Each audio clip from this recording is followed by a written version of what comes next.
아멘. 오늘 받을 하나님의 말씀은 열왕기하 25장 24절에서 26절까지의 말씀입니다. 열왕기하 25장 24절에서 26절까지의 말씀, 우리 한 목소리로 합독하겠습니다. 그달리아가 그들과 그를 따르는 군사들에게 맹세하여 이르되 너희는 갈대아인을 섬기기를 두려워하지 말고 이 땅에 살며 바벨론 왕을 섬기라. 그리하면 너희가 평안하리라 하니라. 7월에 왕족 엘리사마의 손자 느다니아의 아들 이스마엘이 부하 10명을 거느리고 와서 그달리아를 쳐서 죽이고 또 그와 함께 미스바에 있는 유다 사람과 갈대아 사람을 죽인지라. 노소를 막론하고 백성과 군대 장관들이 다 일어나서 애굽으로 갔으니 이는 갈대아 사람을 두려워함이었더라. 아멘. 목사님 말씀 전해주시겠습니다. 열왕기 본문만 보면은 이스마엘이 그달리아를 쳐서 죽이고 그리고 애굽으로 내려간 것처럼 이해를 할 수가 있죠. 그러나 그달리아가 그렇게 한 게 아니고 요하난이라는 사람이 이제 백성들과 장관들을 데리고 애굽으로 내려갑니다. 자, 그러면 여기서 우리가 이제 그때 당시에 살았던 이들의 선택을 보잖아요. 그달리아는 에레미야가 말한 것처럼 또 바벨론이 총독 바벨론적인 그런 이제 정책을 펴겠죠. 그런데 이제 보면은요, 에레미야서 이렇게 보면은 그달리아는 또 역대기에 보면은요, 열심히 유다 백성들의 삶을 보살폈어요. 이 시기로 민생을 보살펴서 회복을 시키는데 많은 주안점을 둡니다. 그러면서 백성들한테 말합니다. 바벨론 섬기는 걸 두려워하지 말라, 이렇게 얘기를 합니다. 얼마나 삶이 어렵고 공핍한지 알겠죠. 왜요? 이러나 저러나 죽을 수 있는 위험이 언제나 상존해 있기 때문에 무척 어려운 일이죠. 그렇죠? 그런 이제 그달리아에게 사람들이 이제 흩어졌던 사람들이 나옵니다. 시드기야가 예루살렘 성이 3년 만에 허물어져서 도망을 갈 때 같이 도망갔던 군대들이 전부 다 이제 바벨론 군대가 추격해 오니까 시드기야를 버리고 도망가 버리죠. 그렇게 흩어졌던 사람들이 이제 패잔병들이죠. 그들이 그달리아가 총독이 되었다는 말을 듣고 모여들기 시작합니다. 그런 사람들 중에 요하난이 있고 그런 사람들 중에 이스마엘이 있습니다. 자, 이렇게 해서 모여들어서 함께 이제 미스바에 모여서 유다를 새롭게 만들어 나가고 있는 중입니다. 그러는 중에 이스마엘은 어떤 선택을 하느냐? 물론 그는 그게 맞다는 확신을 가졌을 겁니다. 그런데 이스마엘이 그런 선택을 하기 전에 이미 에레미야를 통해서 하나님은 분명하게 말씀을 주신 겁니다. 또 그달리아를 통해서 이스마엘에게 이제 오늘 얘기를 하잖아요. 너희가 누구를 섬겨라? 바벨론을 섬겨라. 그리하면 살 것이다. 이렇게 분명하게 하나님의 말씀이 그랬고 사람들의 평가가 그랬어요. 그런데 이스마엘은 거기서 무슨 선택을 하느냐? 아니야. 나는 바벨론의 속국에 노릇 안 할 거야. 나는 이 사람들을 죽이고 내 조국을 멸망시킨 바벨론의 사람들까지 다 죽이고 나는 암몬 왕에게 갈 거야. 원래 암몬 왕에게 피해 있었거든요. 그래서 그달리아를 이제 죽이기 위해서 갑니다. 원래 갈 때는 그냥 우리 같이 밥 한 끼 합시다 이렇게 갔어요. 그래서 같이 밥을 먹다가 이제 그달리아를 죽이는 거예요. 그 10명의 사람들이. 그런 다음에 이제 갈대아에서 파병된 군사들이 있겠죠. 당연히 식민지니까. 그들도 죽입니다. 그달리아 주변에서 충성하던 사람들도 다 죽입니다. 자, 이 사실을 언제까지 모르는데 이틀이 지나도록 사람들이 몰랐다라고 예레미야는 기록을 하고 있어요. 자, 그 정도로 완벽한 계획을 껴서 일을 했단 말이에요. 그런 다음에 무슨 일을 진행합니까? 이제 모든 유다의 힘 있는 자들, 그나마 남아있는 흩어졌다 모였던 자들을 끌고 백성들을 다 긁어 모읍니다. 협박했겠죠? 안 나오면 죽어. 이런 식으로. 그리고 긁어 모았어요. 이것도 그의 선택이요. 그럼 어디로 끌고 가느냐? 그들을 데리고 암몬 왕에게 끌고 갑니다. 그 사실을 요하난이 알았고 들었어요. 그러면 그 전에 요하난이 그달리아를 총독을 찾아가서 얘기를 합니다. 예레미야 42장에 나와 있죠. 뭐라고 말합니까? 그가 당신을 죽일 겁니다. 그가 항복한 것은 충성을 맹세한 것은 거짓 맹세입니다. 그러니까 나에게 허락하셔서 내가 지금 가면은 그거 뭐 10명밖에 안 되는 인원들 몇 명만 죽이면 되니까 조용히 처리하면은 당신도 안전하고 유다 백성들도 안전하지 않겠습니까? 이렇게 이제 요한안이 얘기를 하죠. 그럴 때 그달리아가 아니라 네 말은 진정성이 없다 하지 마라 이렇게 합니다. 이제 그 말은 무슨 말입니까? 이제 못하게 하고 그냥 놔뒀을까? 그러진 않습니다. 요한안을 감시했을 겁니다. 행여할지 모르니까 멍청하면 어쩔 수가 없어요. 그래서 이제 아마 그 사실이 그달 이스마엘에게도 전달되지 않았겠느냐. 그래서 이스마엘이 고맙다는 인사를 한다라는 핑계를 대고, 왜요? 이미 들켰잖아요.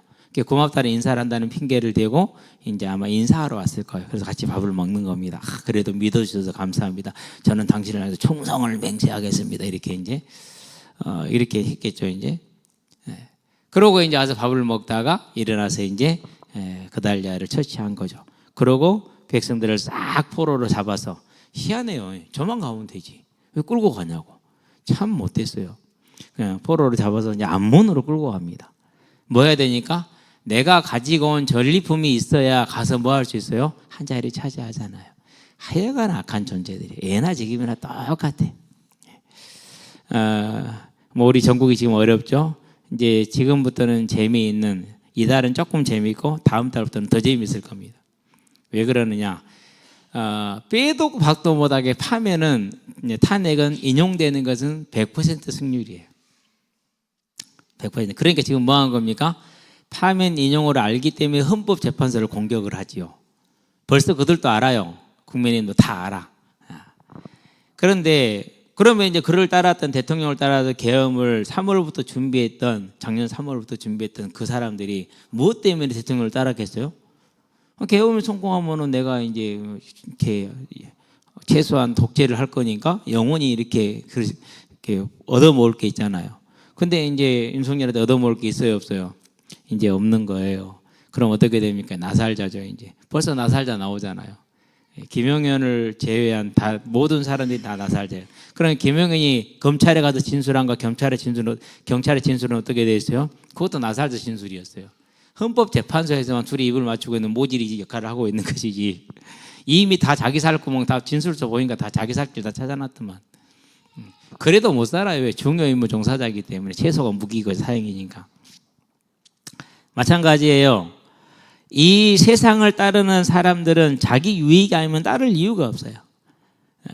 그래서 이제 이 이스마엘이 내가 저기 가서 인정을 받으려면은 이 사람들을 노예로 끌고 가서 이 사람들을 노예로 바쳐야 상당한 돈이 되거든요. 노예 한 사람이 소나 말보다는 더 비싸겠죠. 그래 바치기 위해서 끌고 가는 거다. 그러니까 요한이 쫓아갑니다. 쫓아가니까 이제 백성들이 어떻게 됩니까? 아이고 살려다 살려고 전부 다 요한에게 와버렸어요. 요한에게. 그러면 이제 이스마엘은 싸울 수가 없잖아요. 아까 10명이었잖아요. 이번엔 8명으로 줄었어요. 이제 자기들만 지도부만 쏙 빠져서 이제 암몬 땅으로 도망갑니다. 그런 상태에서 이제 요한과 함께 있는 사람들이 에레미야에게 사람을 보냅니다. 이제 우리가 어떻게 할까요? 보낼 이유도 없어요. 실은 이미 그 전에 말씀 다 했기 때문에. 근데 또 물어봐요. 그 말은 무슨 말입니까? 혹시나 행여나 애굽으로 가게 허락할지도 모르니까 하고 물어보는 거예요. 간보는 겁니다. 그래서 이제 물어봤는데 43장에 에레미야가 대답합니다. 애굽으로 가지 말고 유다 땅에 머물러라. 그러면 너희들의 생명이 전리품처럼 얻게 될 것이다. 아무 위해가 없다라는 말을 그렇게 표현하는 겁니다. 근데 그 말이 믿어져요, 안 믿어져요? 그 말이 안 믿어지죠. 비록 이스마엘이 죽였지만은 자기들은 아니잖아요. 그런데 고대에서는 지금도 비슷하지만은요, 누가 죽였건 상관이 없어요. 뭐 해야 됩니까? 일단 세력 있는 자들 와서 한번 쓸어줘야 돼. 그래야 뭐 하지 못해요? 그래야 그 다음에 최소한 얼마 동안은 저항을 못해요. 그게 이제 공포 정치라는 거죠. 그래서 이제 자기들이 생각할 때 반드시 바벨론은 우리를 칠 것이다. 특히 지도자들을 다 죽일 것이다. 이렇게 생각을 하고 이제 그렇게 생각을 한 것 같아요. 말을 안 듣죠. 그러고 결국 어떻게 됩니까? 이제 그냥 가지 않습니다. 에레미야를 끌고 갑니다. 그런 다음에 에레미야의 수족처럼 움직이던 사람이죠. 그게 바룩이에요. 에레미야가 시드기야 왕에게 글을 써서 보냅니다. 누구를 통해 쓰냐? 바룩에게 쓰게 해요. 왜 그러냐면 이제 이때 당시 에레미야의 나이가 80이 넘었다고 봐요. 90이 다 됐다고 생각보기 때문에 요시야 왕 때부터 있었으니까 요시야 왕이 31년 37년이 가고요. 그런 다음에 여호아하스가 석 달, 그런 다음에 여호야김이 11년, 그다음에 여호야김이 석 달, 시드기야가 11년. 그럼 몇 년입니까? 지금 이제 여호아스 왕 때부터니까 최소한 40년, 50년, 60년은 됐잖아요. 그러니까 이때 나이를 8, 90으로 지금 본단 말이에요. 그래서 대필자가 누구냐? 그게 바룩이에요. 바룩이 충실하게 쓰고 전달하고 이렇게 하거든요. 그러니까 바룩도 같이 끌고 가요. 그렇게 같이 애굽으로 끌고 갑니다. 애굽으로 끌고 갔을 때 이제 하나님이 또 말씀을 주셔서 이제 애굽이 어떻게 멸망할까라는 걸 43장에서 얘기를 하시죠. 이제 그게 아까 우리 읽어봤던 내용입니다. 예배 시간에. 자, 그렇게 자기만 가는 것이 아니라 가지 말라고 말씀을 전하는 에레미야도 끌고 가면 왜 끌고 갔을까요? 보험. 에레미야 끌고 왔으니까 하나님이 에레미야 때문에 저기들을 보지 못할 거예요. 다 죽이지 못할 거라는 그 보험이라고 생각하고 끌고 간 거예요. 바룩도 마찬가지예요. 그렇게 끌고 가죠. 자, 그렇게 어떻게 됐습니까? 그 선택을 한 겁니다, 결국은. 자, 그러면 우리 이제 에레미야 27장을 가봐야 돼. 1절부터 11절에 보면은 모든 주변의 열강들이 소수 민족들에게 전부 다 에돔, 모압, 암몬, 시돈, 두로 이런 데에 뭐라고 말합니까? 바벨론은 내 손에 든 몽둥이다. 그래서 너희들은 바벨론의 복속하라 이 말입니다. 다른 말이 아닙니다. 나 여호와께 복속하라는 말입니다. 근데 다 안 하죠. 그 선택을 하는 거예요. 즉 거역의 선택을 해요. 끝까지. 애굽으로 내려간 것은 우리가 우상을 섬기겠다라는 말이에요. 그래서 44장에 보면 7절 8절에 뭐라고 그러고 여인들이 우리가 아세라상을 섬길 때 태양신을 섬길 때 우리 마음대로 했겠느냐? 아니라 우리 남편들도 같이 했다. 그들이 허락해서 우리가 한 것이 우리가 한 게 아니라 그런데 우리가 우상을 숭배할 때는 잘 먹고 잘 살았지 않냐. 근데 우상한테 제사 지내지 않고 요시야 왕 때 하나님께 제사하면서 이렇게 난 문제가 생긴 거 아니야. 이런 식으로 거짓말을 합니다. 실은 거짓말이잖아요. 왜? 요시야 왕 때는 침입이 없었고 침략이 없었으니까. 오히려 북이스라엘까지 다 회복했으니까. 자, 그런 거짓된 판단을 가지고 거짓된 생각으로 틀린 선택을 한 겁니다. 그게 뭡니까? 저와 여러분의 매 순간의 삶에 우리는 선택을 할 겁니다. 지금 이 시간도 마찬가지입니다. 내가 말씀을 들을 것인지 핸드폰을 볼 것인지 선택합니다. 그죠? 예배 시간도 찬양 시간도 마찬가지입니다. 내가 찬양을 할 건지 핸드폰을 볼 것인지 선택합니다. 뒤에 앉으면 다 보이거든요. 이 시간에 내가 잘 것인지 안 그런 말씀을 들을 건지 찬양하겠는데 그것도 선택합니다. 자기 선택이에요. 사단이 와서 너 예배 시간에 찬양 좀 죽여 이랬습니까? 그러는 법이 없어요. 자기가 선택하는 거예요. 그 선택의 결과가 뭡니까? 하나님을 경외함이 없는 세상적인 선택, 곧 청지기가 아닌 그 내 삶의 필요와 육신의 요구를 따라가는 그 선택, 편리를 따라가는 그 선택의 결과가 어떻게 돼요? 너희가 애굽 땅에 내려가면은 칼과 질병과 기근으로 내가 너희를 치리라 그랬어요. 그리고 그 애굽 땅도 바벨론 사람들이라서 마치 옷을 두른 것이 딱 자기가 들어서 편안하게 가리라. 애굽이 전혀 힘을 못 쓰리라는 거예요. 근데 그 말씀대로 하나님이 시행을 하죠. 그래서 애굽도 바벨론에게 완전히 멸망을 하게 됩니다. 그럼 여기에는 두 가지 뜻이 있어요. 하나는 뭡니까? 거역한 당세대에 그 세대에 대한 징계입니다. 또 하나는 뭡니까? 여호아하스 왕을 석 달 만에 애굽으로 끌고 간 게 누구예요? 그 애굽이잖아요. 그래서 그 애굽이 된 징계예요. 하나님은 절대 자기 백성을 비록 그가 거역하고 있다 할지라도 자기 백성을 치는 자를 놔두지 않습니다. 여러분은 꼭 이걸 기억을 해야 돼요. 그래서 하나님의 교회와 하나님의 백성은요 쉽게 대하는 게 아니에요. 깊이 가능하면 입을 안 여는 게 도움이 돼요. 오히려 그렇죠? 그렇게 해서 애굽을 칠 거를 말합니다. 그럼 보세요. 이제 분명히 하나님의 말씀을 주셨는데 그 말씀을 따르지 않고 다른 선택을 했어요. 그 결과가 어떻게 됩니까? 본인들이 칼과 질병과 기근으로 죽죠. 애굽이 멸망을 하죠. 자, 이걸 우리에게 가져옵니다. 내가 내 생각과 형편을 따라 사정을 따라 하나님을 경외함이 없는 삶의 선택을 이어가게 되면은 그럼 어떻게 됩니까? 그러면 나와 내 주변에 함께 죽는 겁니다. 제가 결혼을 앞둔 사람들이 또 결혼한 사람한테 항상 하는 말이 있어요. 내가 결혼해서 저 사람의 가정을 살리면 되지 이렇게 얘기를 합니다. 두 가지입니다. 그럴 가능성이 대단히 희박하다는 한 가지. 나머지는 고생을 스스로가 쟁취하는 겁니다. 왜 그럼 이렇게 되느냐? 지가 하나님 됐기 때문에 그래요.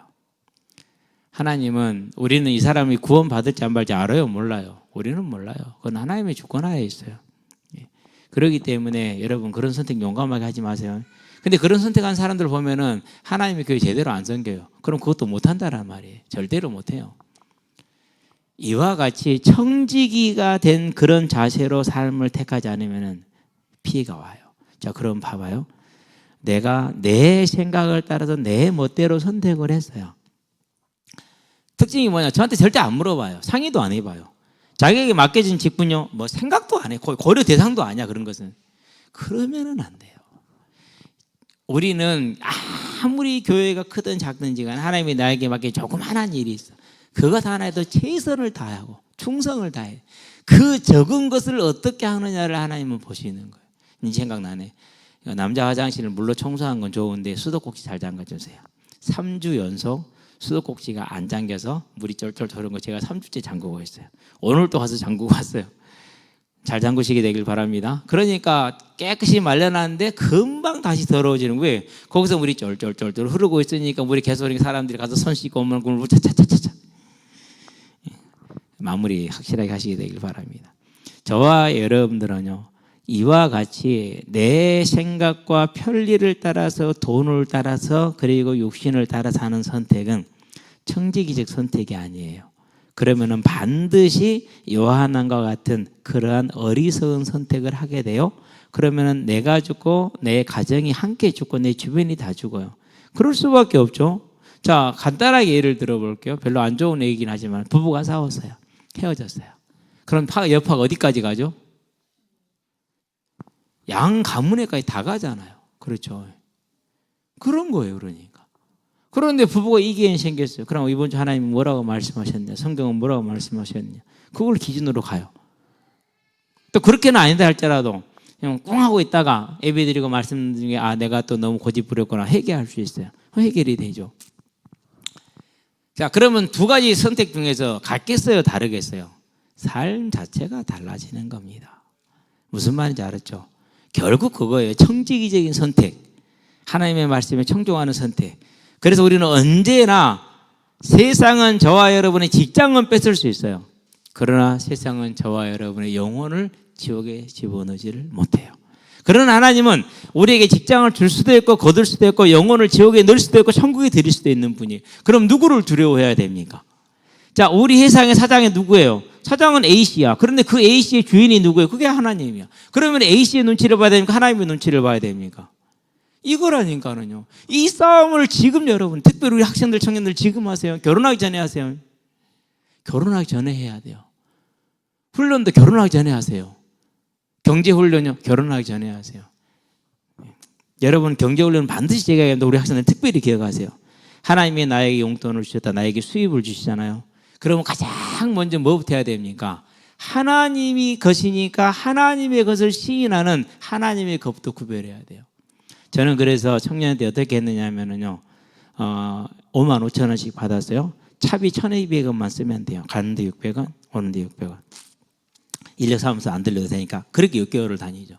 그러니까 5,500원인데 차비 1,200원이니까 5만 3,400원이 남죠. 그렇죠. 근데 그냥 5만 5천 원을 계산을 했어요. 그래가지고 11조를 먼저 뗐어요. 그런 다음에 성교헌금을 10%를 뗐어요. 그런 다음에 무슨 헌금 뗐을까요? 연보헌금을 10%를 뗐어요. 30%를 뗀 거예요. 예. 그러면 그게 부담이 됐느냐? 하나님의 나라. 마지막 찬양이 뭐였습니까? 두 번째, 마지막에서 끝에 두 번째였나요? 하늘나라에 우리를 들이시고 싶어 하셔서 시간을 넘어서 오셨다고 그러잖아요. 딱 그거예요. 그 하나님이 나를 천국에 들이시고자 독생자 아들을 주시고 그 고난을 당하시고 나를 구원하셨는데 얼마나 기뻐요. 얼마나 감사합니까?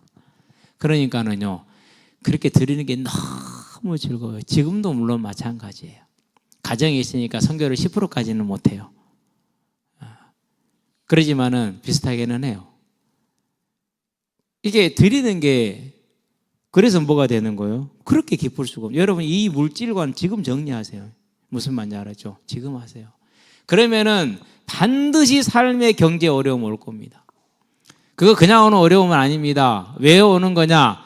하나님이 여러분의 믿음을 키워주시기 위해서 시험을 주시는 거예요.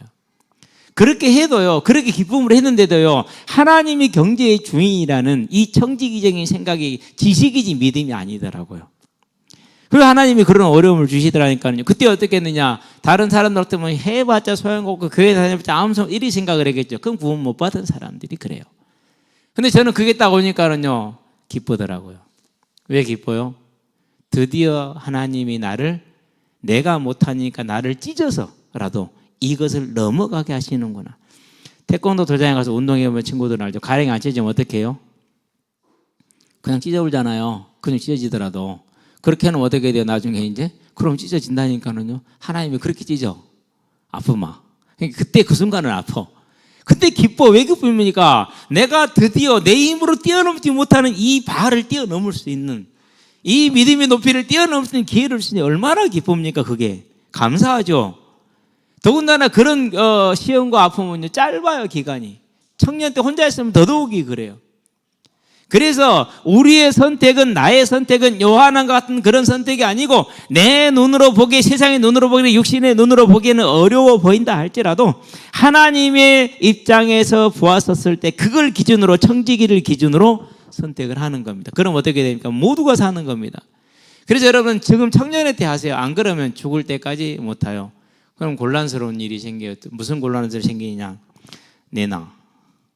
죽어서 내놓으라고 그런데 하나님이. 내가 너한테 맡긴 거 있잖아. 근데 너는 내놔서 안 내놔. 다 네 걸로 썼지. 그럼 생색만 냈지. 그럼 그 다음에 어떻게 될까요? 왼쪽이 될까 오른쪽이 될까요? 그건 모르겠어요. 아니 진짜 내가 너한테 이만큼 맡겼잖아. 근데 너 생색만 내고 네가 네 맘대로 다 했잖아. 내놔봐 한번. 뭐라고 해볼 건데요. 그래서 어떤 정신없는 목회자들은 11조 지금 안 해도 된대요. 그건 천국 못 갈 겁니다. 아닙니다. 11조는 믿음입니다. 내가 누구의 사람이고 세상이 누구의 것이고 나는 무엇이란 것에 대한 신앙의 고백인 거예요. 여러분 이거 기억해야 돼요. 무슨 말인지 알았죠? 감사한 건 우리 교회는요. 교회는 작지만 헌금 충성도는요. 제가 말을 잘 거의 안 하잖아요. 높아요. 그것은 감사할 일이요. 그래서 이 조그만 교회에서 그래도 적자는 안 나잖아요. 우리 청년들은 학생회 때, 청년회 때 여러분 분명하게 딱 그것을 체험하시게 되길 바랍니다. 그게 청지기적인 삶이야. 그러면서 무슨 꿈을 꿔야 되느냐? 이 나의 삶에 내가 하나님의 나라에 충성할 때 하나님은 나에게 충성하신다. 약속이에요. 말하기도 그렇지만 이건 완전한 약속이에요. 그러면 하나님이 내 가정을 나로 인해서 복을 주시는 겁니다. 무슨 복이죠? 구원의 복. 이제 우리는 한 가장 남았어요. 5남매 중에서. 우리 큰 누나만 믿으면 돼요. 어쨌든지 간에 이 모양이든 저 모양이든지 간에 이제 네 놈은 믿었어요. 한 놈만 믿으면 돼요. 그래서 지금 기도 계속해요. 그 꿈을 저와 여러분 꾸게 되길 바랍니다. 나로 말해서 내가 가는 모든 것이 살아나는 꿈을 꾸시게 되길 바랍니다. 그게 청지기적인 삶이고 그게 청지기적인 선택이에요. 여러분에게 그 은혜와 지혜가 있기를 주의 이름으로 축원드립니다. 기도합시다. 살아계신 아버지 하나님, 하나님께서 우리에게 생명을 주시고 이 세상을 불신자로 살아갈 때 불경외함으로 선택의 삶을 살아가는 멸망의 삶이 되어질 것을 하나님의 자녀가 되어짐으로 이 세상의 틀을 뛰어넘고 매임을 뛰어넘어 청지기적인 삶의 선택으로 나아갈 수 있게 하신 것을 감사를 드립니다. 이제 우리가 그 하나님의 부르심의 청지기적인 삶, 청지기적인 선택을 통해 언제나 주의 말씀에 청종하는 자가 되게 하시고 그 삶을 통해서 하나님의 나라를 내 삶에 임하게 하며 내 주변에 온통 하나님의 생명의 은혜가 넘치며 생명의 또 풍성의 은혜가 넘치게 하시기를 주님 이 증거를 볼 수 있도록 주님 역사하시고 인도하여 주시기를 또 그 믿음이 깨달아지는 은혜가 있게 하시기를 그리스도신 예수의 이름으로 감사하며 기도합니다. 아멘. 이제는 우리 주 예수 그리스도의 십자가 대속의 은혜와 독생자 예수를 죄인을 위해 아끼지 아니하고 내어주신 우리 하나님 아버지의 무한하신 사랑과 지금도 죄인을 생명과 의와 영화의 길로 인도하시는 성령의 내주 교통 역사하심이 오직 하나님의 절대 주권을 알고 하나님의 청지기의 사명을 알고 하나님의 말씀에 청종하는 선택의 삶을 통해 말씀에 순종하는 삶을 통해 나를 살리고 모든 주변을 살리며 하나님의 나라를 이루고 뜻을 이루게 될 우리 모든 성도들과 가정과 가문과 산업 현장 위에 전 세계에 흩어져 생명의 복음을 전하고 계시는 모든 선교사님들의 아름다운 발걸음 위에 이 자리에 함께하는 귀한 우리 후대들의 예배자로서의 복음의 진로 위에 교사로 찬양대로 찬양팀으로 방송실로 주보로 청소로 차량으로 주방으로 섬기는 모든 헌신자들의 아름다운 헌신 위에 여러 전편과 사정으로 이 자리에 함께하지 못하는 성도들의 심령 위에 지금으로부터 영원토록 함께 계실지어다. 아멘.